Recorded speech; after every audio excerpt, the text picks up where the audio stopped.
I had a letter the other day from an old friend of mine who, a few years back, was one of the top-notch salesmen in his industry.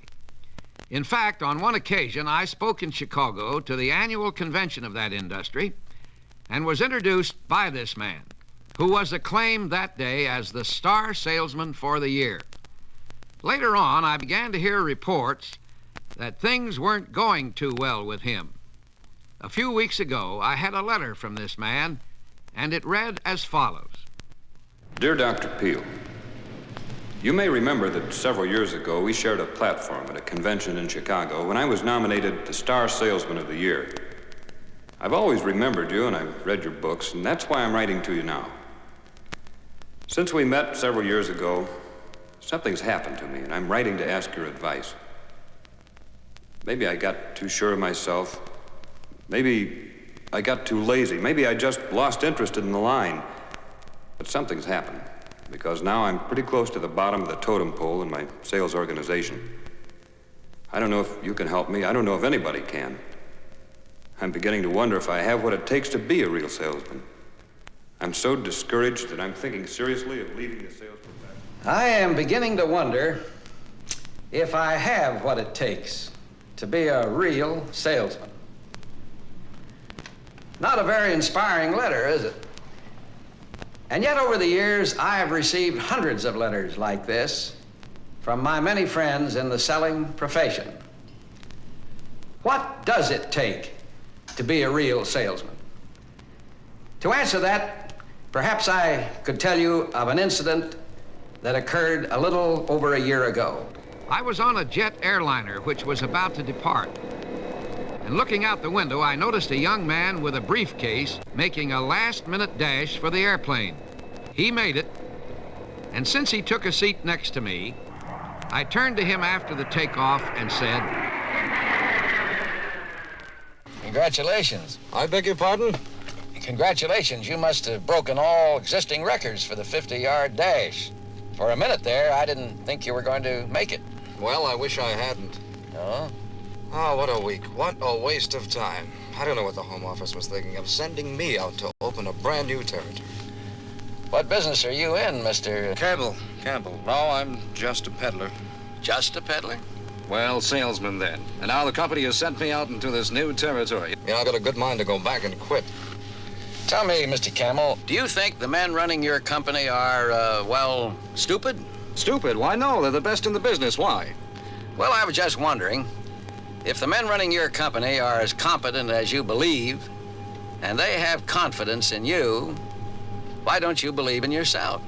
Now, just a minute. It's not as simple as that. I had a good record with the company. 2 years ago, I was the top man in the division. And last year, I was in the top 10. All right, I got transferred, and, well, things haven't been going too well.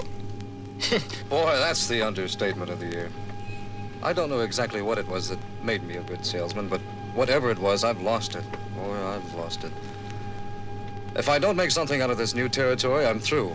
Another 6 months, and I'll be broke. And looking for another job. I wonder who's hiring down-and-out peddlers these days.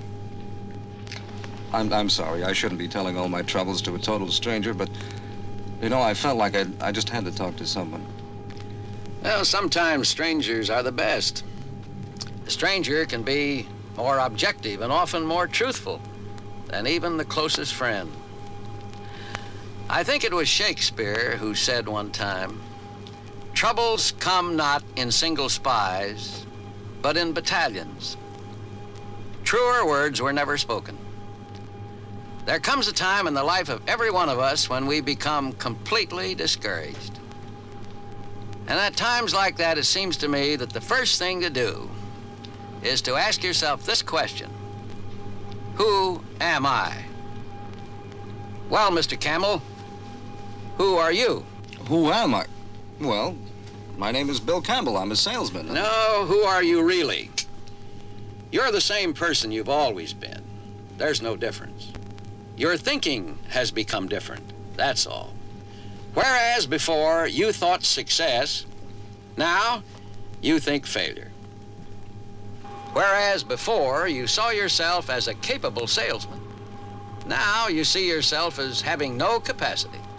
And remember, When you depreciate yourself, others are very likely to accept your own unconscious appraisal of yourself.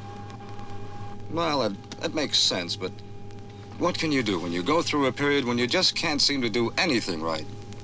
When every day it's just, well, you begin to doubt even more if you've got what it takes. Have you a piece of paper handy? Now, Mr. Camel, I want you to try a little experiment with me. Take that piece of paper and make 2 columns out of it. Got it? All right, now. At the top of the first column, write my liabilities. And on the other side, put my assets. Now, in the first column, write down everything you can think of that is wrong with you. And if you run true to human nature, you'll fill that column up mighty quickly. Because the average person, strangely enough, sees his deficiencies rather than his good points. Good. Now go over to the other column. Write down everything that you think is good about you. For instance, number 1, I can sleep nights. Number 2, I'm healthy. 3, I'm still young. 4th, I have a wife who loves me and believes in me.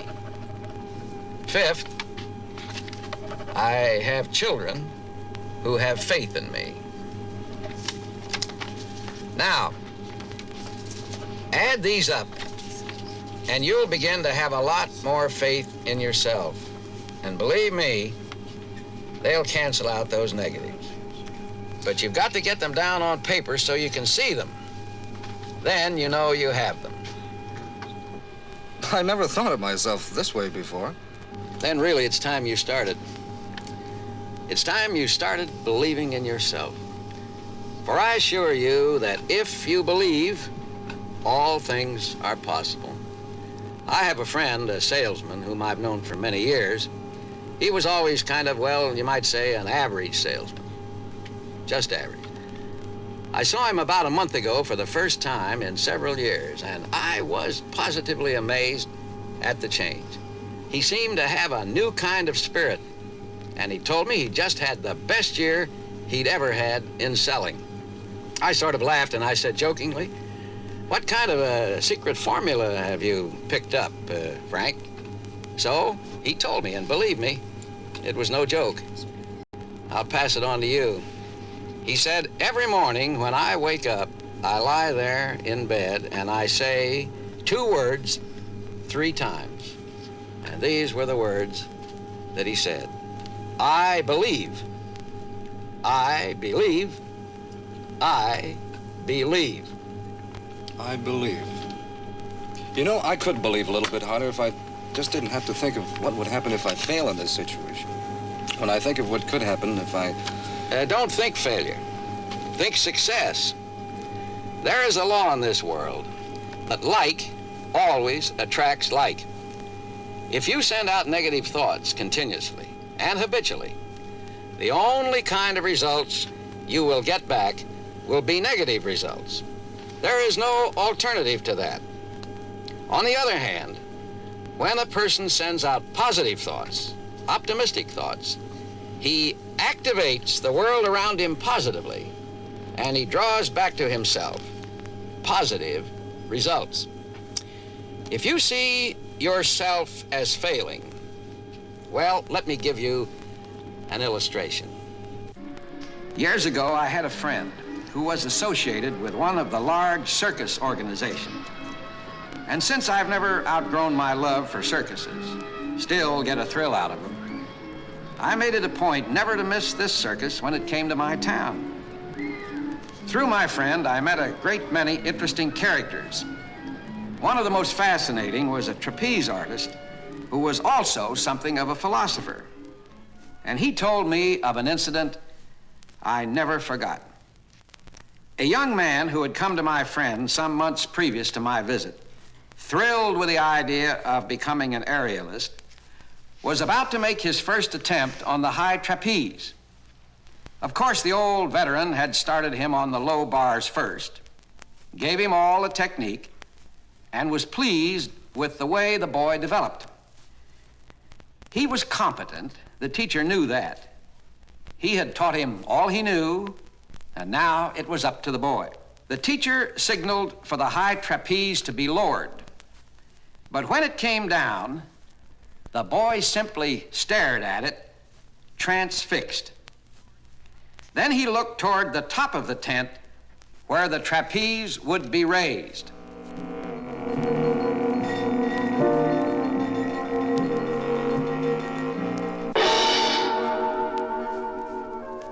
He stood there for a moment and then turned and said, "I'm sorry, but I just can't do it." And then my friend, the aerialist philosopher, said very gently, "Yes, you can. Don't you think I understand? You say you can't because you looked up and saw yourself as falling, and that frightened you. But you have done it on the low bar, and you can do it up there. I know you can." And then he said, "Now I want you to put another picture in your mind. I want you to throw your heart up there, above that bar, and I know your body will follow. See yourself as succeeding, and you will not fall. You will not fail." I've thought a good deal about this ever since that afternoon. Throw your heart above the bar, and your body will follow. You can go no higher than you think, but fortunately, we have been given the ability to think very high, and you can go just as high as you can think. Think success, and success will follow. All right, now let's say I think success. Let's say I believe in myself, but Monday morning I'll go back to the office and I'll be in the same old rut, facing the same old difficulties with the same old problems. You don't understand what my job is like. It's problems, problems, nothing but problems. You're lucky. What? You're lucky. You're lucky to have problems. Yesterday, as I was hurrying to finish up some business, I was stopped by a rather casual acquaintance. For want of something better to say, I said, "How are you, George?" Now, when you get right down to it, this was nothing but a routine inquiry. But George took it seriously. And so for 15 minutes, he enlightened me on how badly he felt. Finally, I said, "George, what seems to be the trouble?" And he said the same thing you just said. Problems, problems, nothing but problems. He said, "You know, I'd give $1,000 if I could get rid of my problems." Well, I kind of forgot that I was in a hurry because I've never been the kind of man to turn down an offer like that. So I stood there trying to think of a way to earn $1,000. All at once it came to me. I said to my friend, "Do you have a little time? I know a place about 15 minutes from here where there are hundreds of people and not one of them has a problem." So we took a little walk and I showed him. They have no problems. They have no concerns. They are dead. So it follows that a sign of life is, how many problems do I have? Do I have the vitality to take hold of a problem? In fact, to my way of thinking, there is no satisfaction like attacking and overcoming a tough problem. Tear it apart and put it together again in the right way. Just remember that problems are what make men strong. And how a man handles a problem determines whether or not he has what it takes. And if when you are faced with a problem you say, "But I don't think I have what it takes," remember, believe in yourself, think success, and welcome your problems. you will make yourself strong. You know, I think you've got something there. I've half a mind to try it. Half a mind to try it. As I was waiting in the terminal for this very flight, I met a very interesting couple. As I sat down, they were, or rather she was, talking in a very animated and positive manner. I attempted to pay no attention to what was being said, but of course that was a little difficult, being right next to her. Especially when this rather attractive woman turned to me and commanded in no uncertain terms, "Look at him. He doesn't look so bad, does he?" I said, "Well, he looks all right to me." And he did, too. He was a kind of a big, genial-looking fellow with a sheepish grin on his face. "Well," she said, "he may look like something, and I know he's got lots of ability, but he surely doesn't amount to much." Now, I had no wish to get involved in a domestic disagreement, but there was something rather appealing about this man. So I said, "How about that? Do you agree with her?" "Well," he said, "she's right as usual." She stopped to draw a breath and then went right on. "He's intelligent. You can see that he has a likable personality. What I'd like to know is, why isn't he successful? He can get a job with anybody. But after about 6 months, the people who hired him begin to have their doubts about him, and he has gone from one company to another doing a kind of half-hearted, second-rate job. I want my husband to be somebody." He sort of sat there, slumped in his chair, just looking straight ahead. Finally, his wife excused herself. He and I sat there and had a little talk. Suddenly, with a great deal more enthusiasm than I had seen him display before, he said, "I've got an idea, and I've got half a mind to try it and see what would happen." Right then and there, I knew the trouble with my new-found friend. He was a half-a-minder. Several times in our conversation, I've heard you say, "I have half a mind to do this or do that." If you will become a whole-minder and say, "I haven't half a mind, but I have a whole mind to do this or that," nothing in the world can stop you. Don't inhibit and frustrate the power in your personality by giving only half of yourself. Give all yourself. Be a whole person.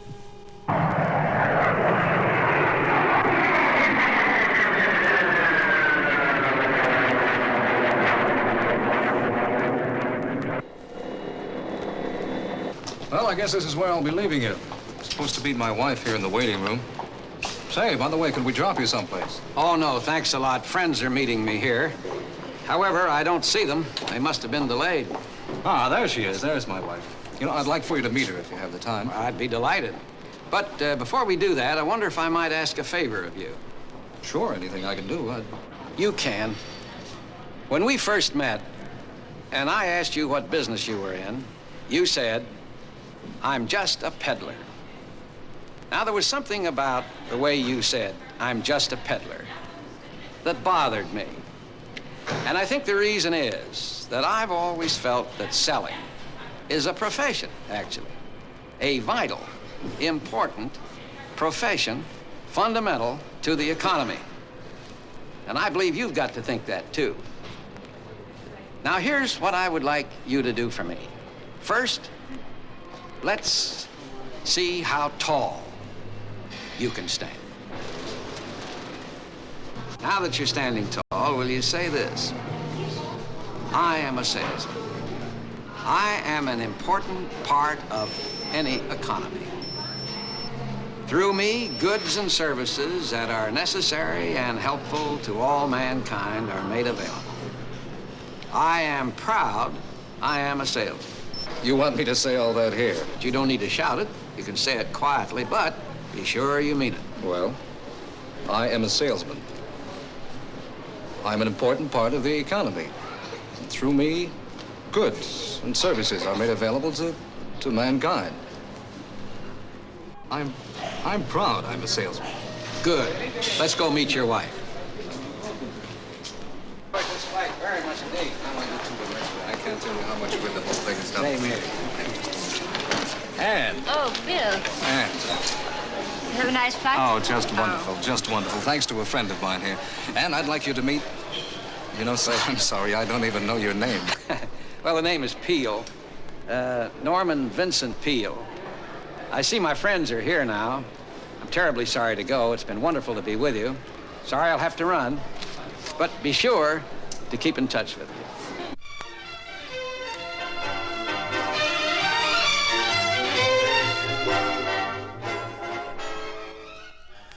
Well, I do hear from him. As a matter of fact, quite regularly. And his letters are chock full of enthusiasm and great pride in his work. He's had a number of small successes, good ones though, and there's a definite indication, I believe, that shortly he will do in his new territory what he'd been able to do before he lost his confidence and belief in himself. As a matter of fact, I have a letter from him now, here somewhere. Let me see. Yes, here it is.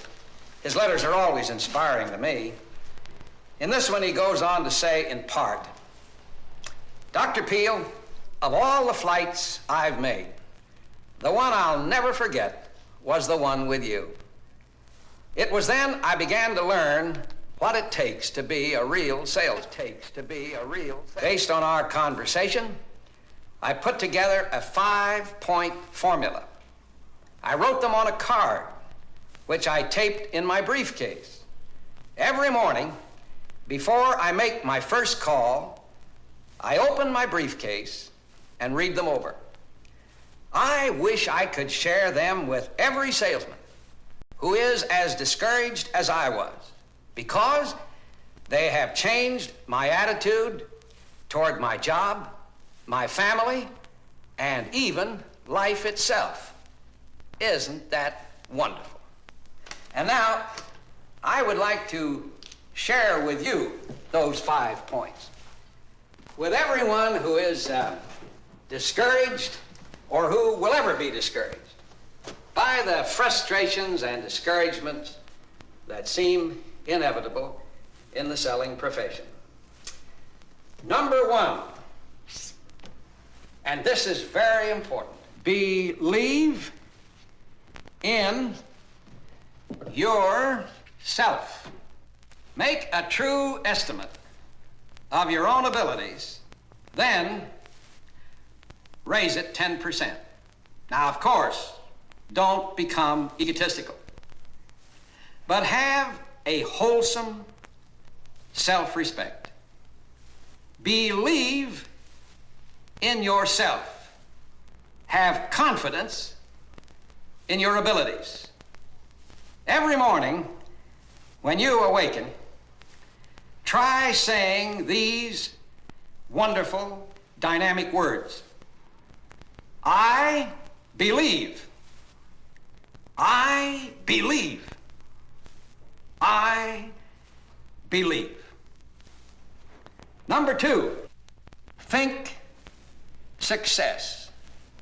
Marcus Aurelius, a Roman emperor, and one of the great thinkers of all time, once said, "A man's life is what his thoughts make of it." And another great philosopher said, "A man is what he thinks about all day long." Therefore, think success. Number 3, welcome your problems. A friend of mine has only one sign on his office wall. It reads like this: "Don't bring me your successes. They weaken me. Bring me your problems. They strengthen me." I heard a psychiatrist say the other day, the chief duty of a human being is to endure life. Now, that isn't it at all. The chief duty of a human being is to master life. Since problems are a sign of life, welcome them, meet them, master them, overcome them. Number 4, be a whole person. Don't be a half a minder.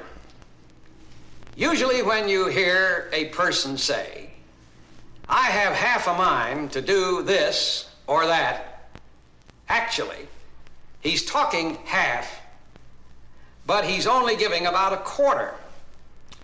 Now, the solution to this is to start thinking in terms of wholeness, whole-mindedness, whole personality, wholeheartedness.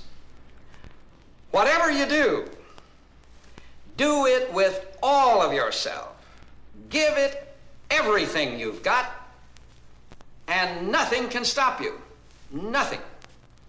And remember this, and this is a tremendous fact that we ought constantly to emphasize. People usually do not fail from lack of ability, but from a lack of wholeness, of heart, personality, mind, effort. It's so simple. Whatever you do, give it all you've got. Hold nothing back. Number 5, be proud you are a salesman. Realize that you are an important part of any economy. That without you, thousands upon thousands of people would never have enjoyed the goods and services which are so important to them and to all mankind. Without salesmanship, we would never have risen to the high standard of living that we enjoy today. So, walk tall, stand tall, think tall, and every day of your life, say, I am proud, really proud. I am a salesman. Believe in yourself. Think success. Welcome your problems. Become a whole person. Be proud you are a salesman. So take these 5 points, or let them take you. That would be better still. Copy them down. Tape them in your briefcase. Put them up on your mirror where you can see them when you shave in the morning. Saturate your consciousness with them. Memorize them completely. Go all out for them. Make them entirely your own. For I assure you that if you will believe in yourself, really believe in yourself, if you will become expert in thinking success, if you will welcome your problems as a challenge, if you will become a whole person, if you will be proud you are a salesman, really proud, you will succeed. You surely will. Nothing can stop you, because then you will have what it takes to be a real salesman.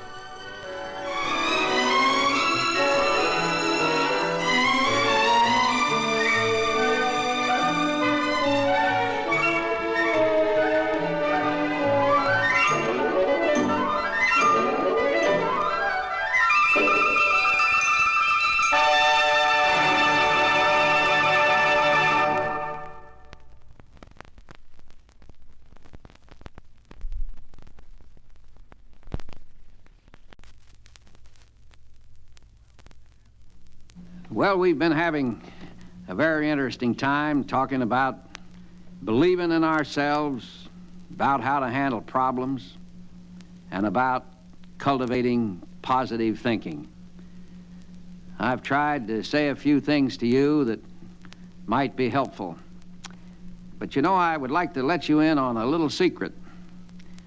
Don't get the idea from this that I've mastered all these things perfectly. I have made some progress because I've been trying to do the things which I've been advocating to you, but believe me, I've had my troubles too. Years ago, there was a great scientist in this country by the name of Charles F. Kettering. They used to call him Boss Kettering. He developed some of the greatest inventions that we have, especially in the automobile field. The self-starter was one of his inventions. Duco paint process, another. And he also developed the automobile spring. In the early days, they had a great deal of trouble with springs because they wouldn't flex. They would crack. In fact, it was quite ordinary quite usual for people to carry spare springs along with them. Sometimes they wouldn't flex more than 200 or 300 times until there had to be a substitution. So Kettering took a steel bar, 18 inches long, 2 inches wide, and a half-inch thick. And he drove against this steel bar a hail of steel balls at a high rate of speed. And he reported that this hail of steel balls against this steel bar caused the molecules of the bar to come together and hold together with, as he put it, a new fervor. In other words, he changed the molecular character of the bar itself, with the result that he produced springs that could flex 500,000 times. And had it not been for this invention, we couldn't have had automobiles with the quality springs that developed. Now, a human being reacts in much the same way. He either breaks under problems or he is resilient under problems, depending upon the molecular characteristic of his mind. Now, if you and I drive against our minds powerful thoughts of faith and hope and optimism and positiveness, we will change the character of our thoughts so that when we go into place of business, one after the other, and we get rejections or we're given a hard time, still we are so inwardly tough mentally that we don't crack under it. And there is a fact that if you continue to make calls, good, bad, and indifferent, on the basis of the law of averages, after a while, you will begin to catch hold and you'll begin to make successful sales. So, having started out with the I believe philosophy, keep driving such thoughts against your consciousness, visualizing, meanwhile, that the molecular characteristic of your personality is becoming tougher. Therefore, embrace your problems on the ground that in order to live, you have to have them, and in order to live well, you have to master them. And you do that by having the proper ground rules. And in this connection, I'd like to give you 5 rules which have been used by one of the greatest baseball pitchers of all time, Warren Spahn, who is now pitching, who has pitched over 15 or 16 consecutive years, one of the oldest men pitching today and who's won an enormous number of games. Here are Warren Spahn's ground rules. Number 1, don't baby yourself. Give yourself completely. Never be a holdout. Don't save yourself. Have only one thought in mind: I will win the next game. And if I lose the next game, I'll win the game after that. So if you make a call and you don't make a sale, cast the dust off your foot and go on to the next place. But have the idea that you'll win the next one. Don't baby yourself. Number 2, have a goal of excellence. Warren Spahn says that he visualizes, holds a picture in his mind, that is, of winning 20 games a year. He never has a lesser figure in his mind. And believe me, he's pretty well approximated that. Number 3, cultivate the ability to break through the fatigue barrier. Now, we all get tired, weary, and discouraged. Warren Spahn says that along about the 6th inning, he has thrown approximately 75 pitches, and he begins to tire, and he loses enthusiasm. Now, what does he do when he feels tired and his enthusiasm for the game is low? He says, I push through the fatigue barrier, because on the other side of the fatigue barrier, I will experience a surge of new energy. So he says he begins the 7th inning feeling just as he did in the 1st inning, only even better, because now he has a sense of control and mastery. So when you begin to sink down into that depression again and get discouraged and tired, and the old enthusiasm begins to drain off, you just pull yourself up and say, this is the 6th inning. I'm going to push through this fatigue barrier. Now, you've got to have a little self-discipline. You can't live in this life without self-discipline. You can't be soft. You got to be a man. You've got to have some vigor and force. So you just say, here goes, I push through this fatigue barrier, and a surge of new energy will come, and you'll get the ball over the plate, and you'll make some sales. Number 4, pay the price for what you want. Warren Spahn says that to be a successful baseball pitcher, you've got to discipline your habits. You've got to discipline your attitudes. If you want success, this is pretty tough, I know, and there's a philosophy abroad in the land today that you can get anything easily, but that just isn't so.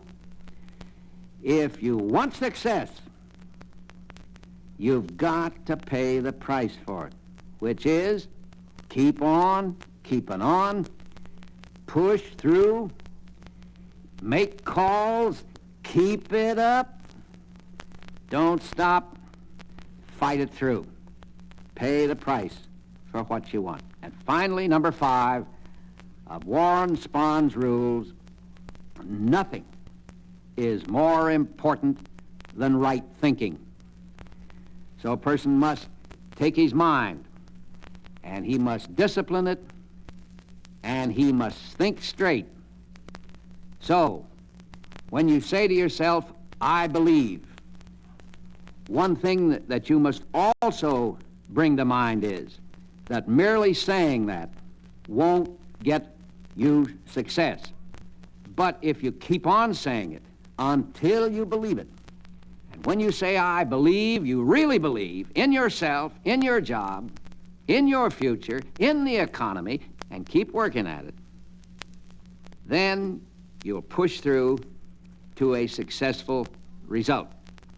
So I commend to you, as I've tried to apply them to myself, these 5 rules for overcoming problems. Now, tomorrow you're going out to sell again. If you hold a picture of yourself as failing, you are drawing to yourself failure conditions. Never go out to sell with a picture of failure. Always picture that you're going to have a good day, Picture that you're going to be of help to your customers. Picture that you're going to do a good job for your employer. Have an image of yourself that is one of success, not of failure. This will not make everything go easily, but it will draw to you the success that you picture.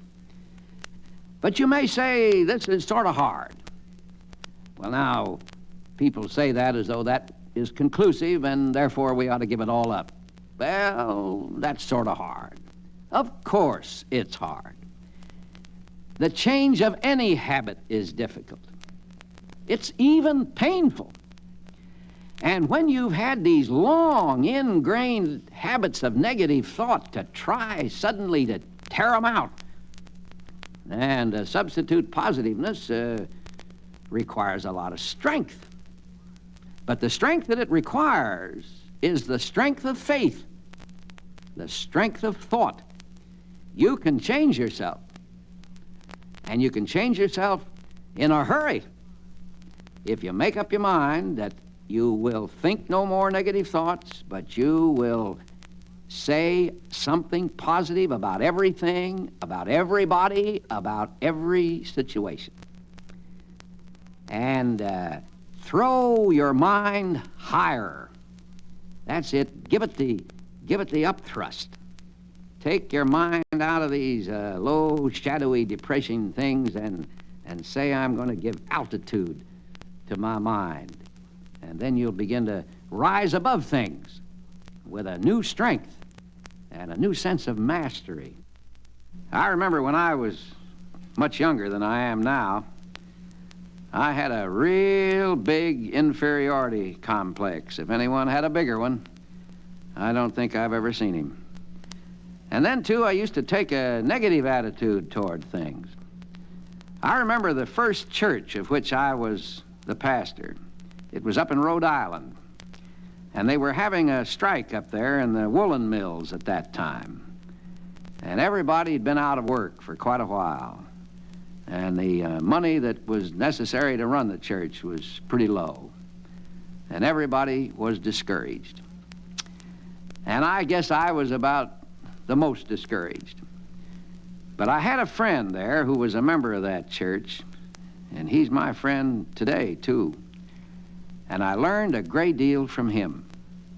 I remember one day I was adding up to him all the difficulties and problems that we had to face. And I was taking a very discouraged attitude about everything. He sat there listening to me, and finally he said, listen, let me talk now. He said, son, and he wasn't very much older than I was, but he called me son. He said, son, one thing I've learned, and I think you should learn it too, it's this: never build a case against yourself. I said, what you've been doing here is adding up all the difficulties. Why don't we start adding up all the potentials too? You've got a lot on your side. You have God, you have your friends, you have needs to serve, and you have your good self. So he says, never build a case against yourself. Now, the contrary to that is, always build a case for yourself. And how do you do that? Well, I think one of the most important things is to become a whole person, a person who operates together as a fundamental, efficient unity. We have discussed previously half-mindedness, and there is such a thing as being a half-personality, a half-soul. I believe that everyone who wants to do a great job has got to bring himself together into a unity of personality and become a whole individual. Nothing can hold you back if you do that. But as we go along through life, sometimes we lose this sense of being a whole person, and then our efficiency declines, our performance falls off. A cousin of mine, who was himself a salesman, told me of a man he knew whom he called Jim. And this Jim is really quite a character. He was a salesman, but he'd never been what you might say a very good one. He was an average salesman. And the trouble with this world is there are too many extraordinary people living on an average basis. And you never get very far being average or admitting that you're below an average of a higher level. You've got to lift yourself up in the scale. Well, Jim had never lifted himself up. He just kind of drifted along doing an average job. But when you do that, you won't even hold that level. And that's what happened to Jim. Next thing you knew, he was down at the bottom. He was a low man on the totem pole, so to speak, in the sales organization. So finally the sales manager called him in, and he sat there looking at him, and he said, "Jim, I don't understand you. You've got all the qualities, and yet you don't use any of them. What's the matter with you?" He said, "You got a great, big, fine-looking body, got a big head, and you got something in this head, too. If you just only would start using it for something else than to hang your hat on it. You've got a brain in there." And he said, "You've got a fine personality, but you're sleepy, and you're dull, and you're slow, and you're not accomplishing anything." He said, "What's the matter with you? Why don't you become a new man?" Did you ever hear of people who become new men? This struck Jim. This really cut into him. It upset him. But you know, sometimes a fellow's got to get upset. And it's a good thing when somebody likes you and believes in you enough to tear into you a bit. And Jim went home. And he told his wife, he said, "I want you to leave me alone. I want to do some thinking." Now, when a man says that, he's making progress. Because when you start to think, if you don't look out, you'll get an idea. And Jim got an idea. The children were getting on his nerves. They were noisy. Finally, he says to his wife, "I wish you'd take these children to the movies. Anything you do to get them away from me, I want to think." So he sat there in the quiet house thinking. And I guess he must have done a little praying, too. And, you know, really, praying is a form of thinking. It's where you think spiritually. And when you think spiritually, you get insights, guidance, illuminations. And one happened to Jim because up out of his consciousness, as he himself said, he wasn't a church-going man. He wasn't very religious even. He disclaimed that. But he'd been a Sunday school boy back in the early days, and he knew something about the Bible. And up out of his subconscious mind came this statement: "If any man be in Christ, he is a new creature. Old things are passed away. Behold, all things are become new." Now, how that happened to come out of his consciousness is hard to figure. And he sat there thinking, he said, "I see it. What I've got to become is a new man, a new person. I've got to have a complete revise. I've got to become a whole person rather than a halfway person." So he went to sleep. Next morning, here's what he did. Curious thing. He went downtown and he bought himself a complete new outfit of clothes. He bought a pair of shoes, a pair of socks, underwear, shirt, suit, necktie, hat, the works. A complete outfit. Then he came home and he went into the bathroom and he filled the tub up full and he took himself a bath. He really scrubbed himself. He said, "I'm going to be new right from the skin out." Well, that's progress. So he put on this complete new outfit and he walked down the street saying to himself, "I, Jim, am a new man."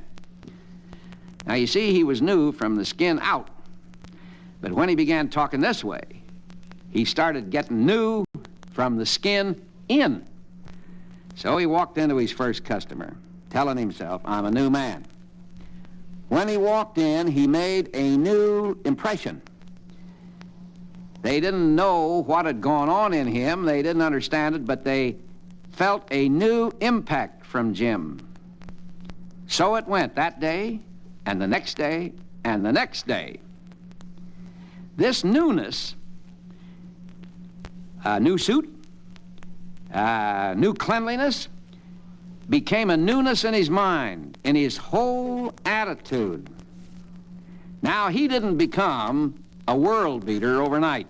He didn't become the world's greatest salesman. But he did become a much better salesman.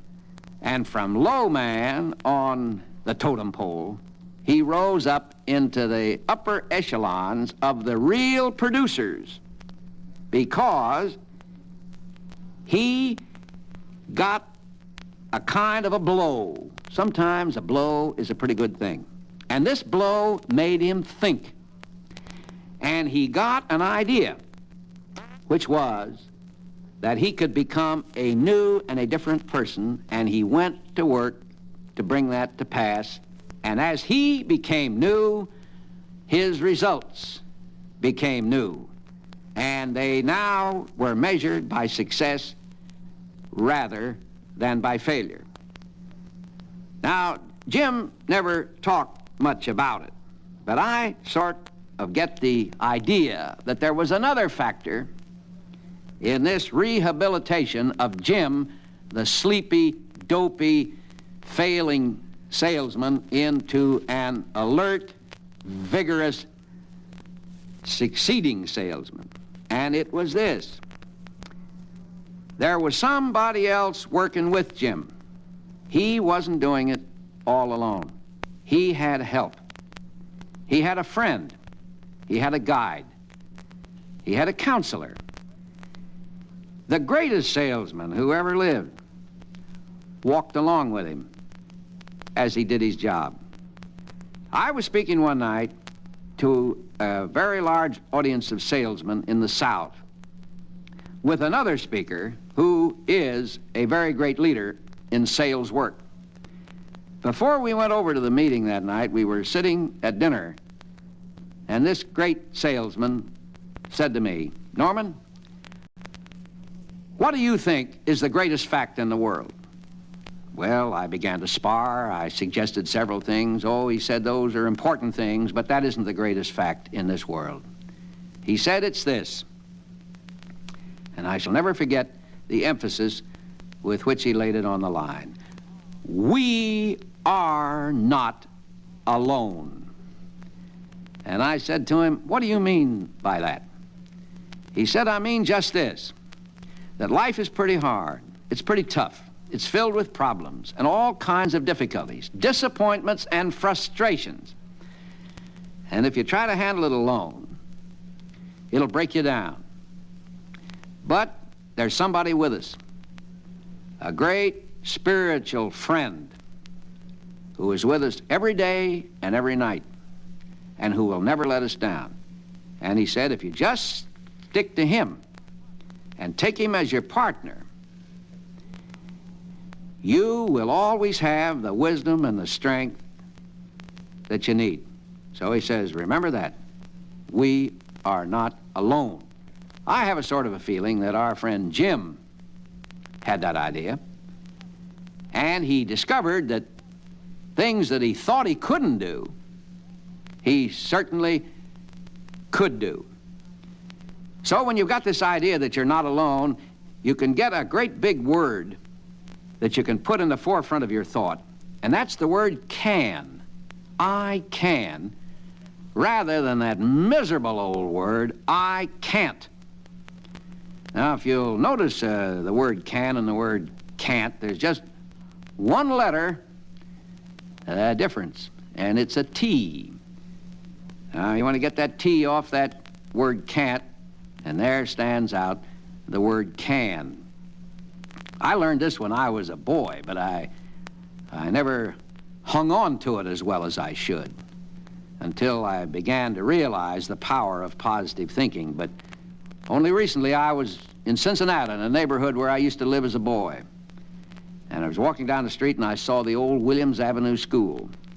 And I remembered George Reeves, who used to teach there. He was in the 5th grade, teacher in the 5th grade. He was a big man. He weighed 246 pounds. He was a powerful character. He applied manual instruction. That is, he had a big hand. It was as big as a ham, and if you didn't do right, he would put this on a certain portion of your anatomy where you would never forget it. And he used to have a strange custom. Every once in a while in the class, he would thunder out, "Silence." And when he said silence, believe me, everybody was silent. Then he would go over to the blackboard, and he would go over to the blackboard, and there he would print in big letters, C-A-N-T. And then he'd pick up the eraser, and he'd turn around to the class, and he'd say, "Okay, what do I do?"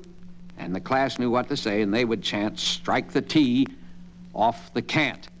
And he, with a sweeping gesture, would strike it off, and then he would level that big old finger at us. And it was a little bit crooked, his finger was, but he could point straighter with that crooked finger than a lot of fellas I've known with a straight finger. And he would say, "Look at that word can. And always remember this, with God's help, you can if you think you can." Well, it's a simple kind of a story, but it's the fact. And the person who wants to be a whole man and who knows he's not alone can if he thinks he can. So you think you can. For I assure you, with God's help, you can.